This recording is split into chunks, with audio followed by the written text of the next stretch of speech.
Alright, good morning mga pre. Ayan, kung napapansin nyo, nag-drain tayo ng tubig. At kung nakikita nyo, may mga namumuti-muti dyan na nakalutang. So, yan yung mga natirang bituka ng bangus na pinakain natin kagabi. So, nag-drain tayo ngayong umaga dahil malangsa na yung tubig. Alright, magpapalit tayo ng tubig guys. Kaya yan, nag-drain na tayo ng agad. So, yan, kukunti na lang yung tubig. Malapit na tayong matapos mag-drain. So, nakikita na natin sila, visible na. Dahil mababaw na yung tubig. At ayan. Okay. Tapos na tayong mag-drain. Na sila, nakikita nyo guys, ang lalaki na. Malalaki na sila guys. Alright. Ang sarap niyan guys, igata. Soon, magkakaroon na tayo ng fingerlings, sarili natin. Ayan. So, kung nakikita nyo dyan, is malalaki na talaga sila. Pero, paiidarin muna natin yan sila ng mga almost 1 year, mahigit. Para, totally guys, yung mga female naman kasi dito is meron na silang may mga itlog na talaga sila sa tiyan, pero hindi pa talaga totally ready. Kasi yung medyo malalaki na yung tiyan is pinipiga-piga ko, sinusubukan kong pigain yung niya, yung belly niya. So, may lumalabas ng itlog. Ang kulay nga lang is yellowish. So, hindi pa siya ready. Dapat kasi yung kulay niya is green. Yan.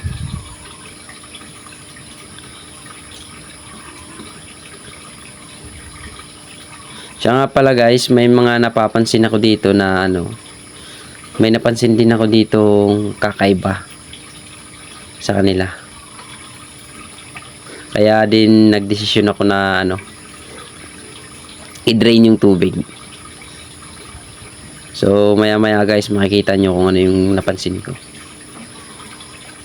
Simula nung inihinalo ko yung simulang inihalo ko yung mga native ditong catfish. Yan, nahanap tayo guys ng sample.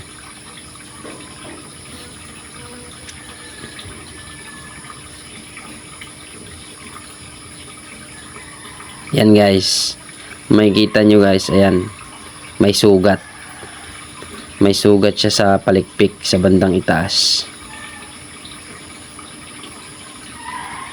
So, merong mga iilan dyan na may sugat.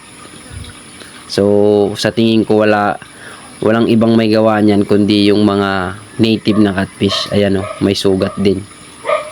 Ayan. Nasusugat sila. Napapansin ko kasi guys, kapag gabi, talagang magulo sila. Lagi silang nag-aaway. Talagang yung tubig guys, parang may naglalaba.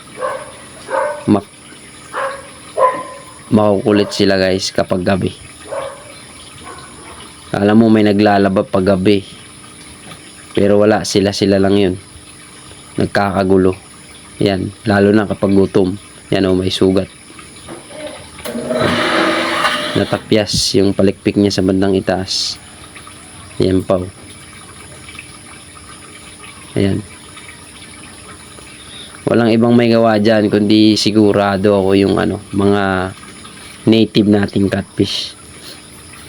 Sa kanila naman kasi wala, malinis yan.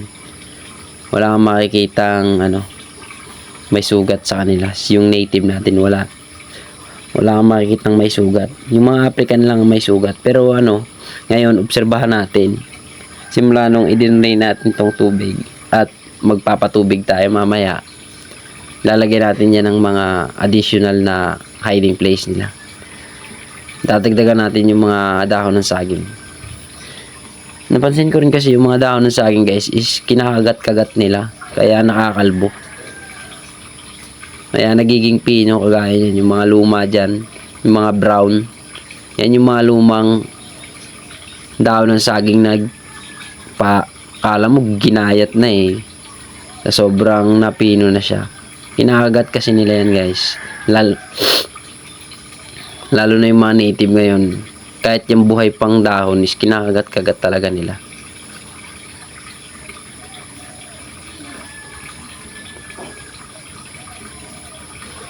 So ayan. Malinis na naman mamaya yung tubig. Malalaman natin yan mamaya kung magkakagulo pa rin ba yan sila. Nagbabarakuhan kasi yan sila guys. Nagbabarakuhan talaga. Makikita mo talaga guys. Lalo na pag malinaw yung tubig. Nagbabarakuhan talaga sila.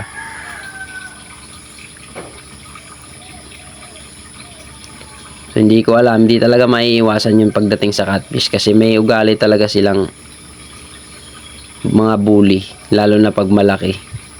Pero yung mga maliliit naman guys, wala naman akong nakikita sa kanilang may sugat. Yung malalaki lang talaga, merong sugat. Sigurado ako nagtatalo yan sila. Ayan oo. Tingnan nyo yung size difference ng African at saka yung native. Di ba layo guys? Halos kalahati. Pero yung mga African natin, yung may sugat, yung mga native wala. Sa tingin ko hindi naman siguro to lalala pag nalagyan na natin to ng maraming taguan. So update ko kayo guys kapag nalagyan na natin to ng mas maraming taguan at kung ano yung kalalabasan.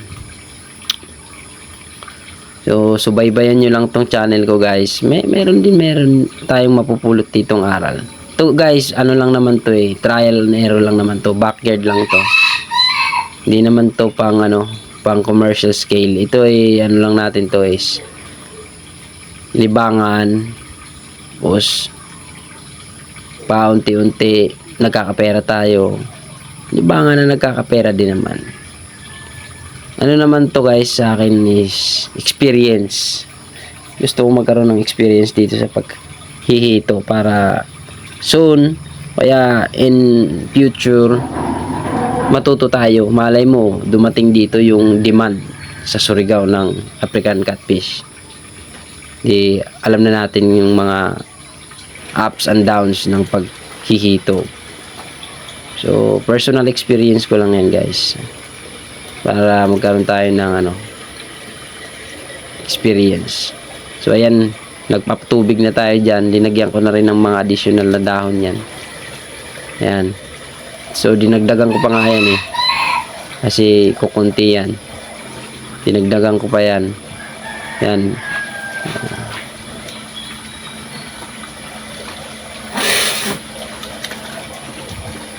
Bale, hindi ko naman talaga pinupuno talaga ng husto yung yung fish pond kasi magastos yan sa tubig. Yung ginagawa ko dyan is 1/4 lang. Naghihintay na lang din ako ng ulan.